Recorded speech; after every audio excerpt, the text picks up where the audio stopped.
Hello guys, আজকে আমি আপনাদেরকে দেখাবো রাউটার মেশিনে কিভাবে 2D ডিজাইন করা হয়। তো আপনারা দেখুন, অবশ্যই ভালো লাগবে আপনাদের।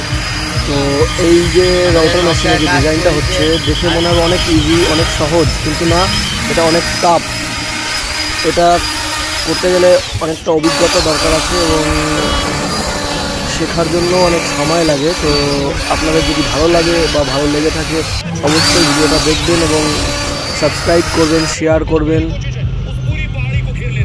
এবং 10 জনকে দেখার জন্য বা শেখার জন্য